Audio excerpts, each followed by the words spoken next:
नमस्कार, मैं अनिल और आप देख रहे हैं BT बिहार 24। आज हम पूर्णिया सीट को लेकर चर्चा करेंगे। पप्पू यादव के बहुत करीबी आसिफ आदिल जी हमारे साथ हैं। इनसे चर्चा करेंगे पूर्णिया सीट को लेकर, क्योंकि पूर्णिया सीट पर पप्पू यादव जी अपना बढ़त बढ़ाए हुए थे और अंततः उनका जीत भी हुई है। इनका कहना ऐसा है, इनसे ही बात करेंगे कि पप्पू यादव के जीत पे इन लोगों का कैसा महसूस हो रहा है। सबसे पहले तो सर, आपको आपके नेता पप्पू यादव जी के जीत की हार्दिक शुभकामनाएं और बधाई। आपको भी बहुत बहुत धन्यवाद। BTV भारत का आपका जो न्यूज़ चैनल है, और अनिल जी आपको बहुत बहुत धन्यवाद देना चाहेंगे। और साथ ही साथ पूर्णिया की तमाम देवतुल जनता को आभार, प्रणाम, जोहार, सलाम। सभी हम लोग काफ़ी प्रसन्न हैं, क्योंकि पूर्णिया की ये जीत, एक तरफ अहंकारी लोग, घमंड में डूबे हुए लोग थे, और दूसरी तरफ मोदी जी की तानाशाही थी और पलटू चचा की नीति थी। सब पे हमारे नेता ने जीत दर्ज करके बता दिया कि गरीबों के मसीहा असल मायनों में बिहार में अगर कोई है, विपरीत परिस्थिति में भी सीट जीतकर, पूर्णिया की सीट जीतकर, बिहार में लहर नहीं होते हुए भी पूर्णिया की सीट जीतकर, अपने दम पे इंडिपेंडेंट निर्दलीय के रूप में जीतकर उन्होंने बता दिया कि पप्पू है तो संभव है, और पप्पू है तो परिवर्तन होके रहेगा।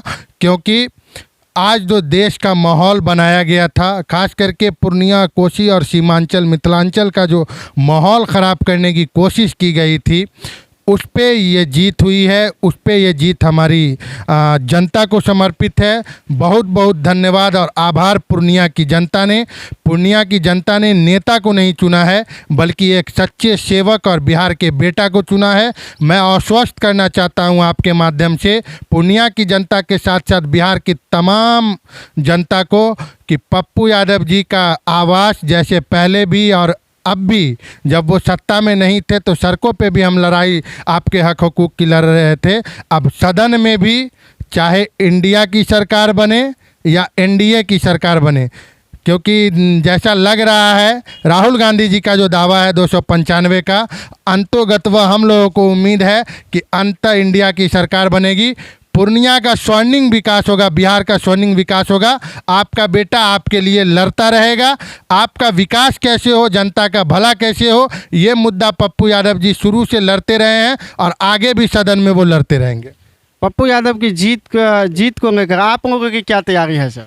हम लोगों की तैयारी यही है कि अभी कुछ समय के बाद हम तो पूर्णिया नहीं जा सके, कुछ कारणवश, घर के मसलों के कारण, मगर यहाँ हम लोग अलीनगर में प्रखंड मुख्यालय पे अच्छे तरीके से मिठाई बांटकर, लड्डू तैयार है, और पटाखा छोड़कर, और जो भी सिस्टमेटिक ढंग से शांतिपूर्वक एक छोटा मोटा जुलूस निकालकर पप्पू यादव जी के जीत की खुशी मनाएंगे।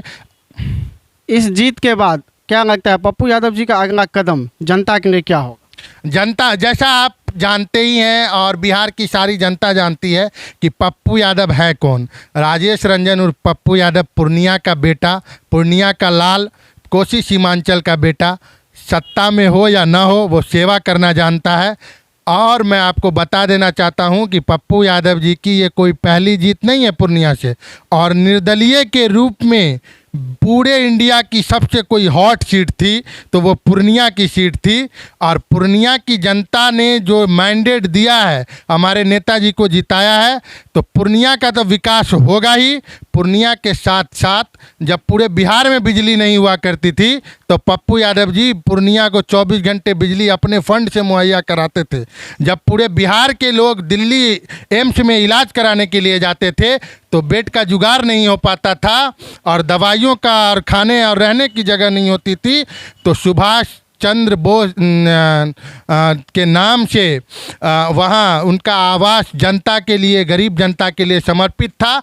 वो फिर से खुलेगा और बिहार की गरीब गुरबों का ठिकाना अब दिल्ली होगा। सर, कभी कभी जो है कि बीच बीच में जो है कि रुझान के मुताबिक काउंटिंग के समय में पप्पू जी का जो है कि कभी कभी पीछे आगे पीछे हो रही थी। क्या वजह था कि पप्पू जी कभी कभी पीछे चल रहे थे? देखिए, हमारे नेता ने कल ही प्रेस कॉन्फ्रेंस करके कह दिया था, इलेक्शन कमीशन सरकार के तंत्र पूरी तरह से पूर्णिया में हावी थे। बहुत कोशिश की गई, डराया धमकाया गया, कार्यकर्ताओं के साथ किया गया। पप्पू यादव जी के गाड़ी को चुनाव के समय में सीज कर लिया गया, अनेकों तरह से प्रताड़ना दी गई, मगर जिसका हामी खुदा होता है, ऊपर वाला होता है, उसको कोई मिटा नहीं सकता है। ये बात हमारे नेताजी ने साबित कर दिया और पप्पू यादव जी की जीत बिहार के गरीब गुरबों की जीत है। कब तक दबाओगे, कब तक सताओगे? जुल्म का कभी तो अंत होता ही है। इसलिए अहंकारी लोग और तानाशाही, हिटलरशाही का रवैया अपनाने वाले लोगों की ये हार है। हमारे नेताजी की जीत गरीब जनता की जीत है। सरकार गठबंधन में सरकार का जो गठन होगा उसमें पप्पू यादव किन को समर्थन देंगे? हम आपको बता दें कि पप्पू यादव जी ने कांग्रेस ज्वाइन किया था, अपने पार्टी का विलय किया था।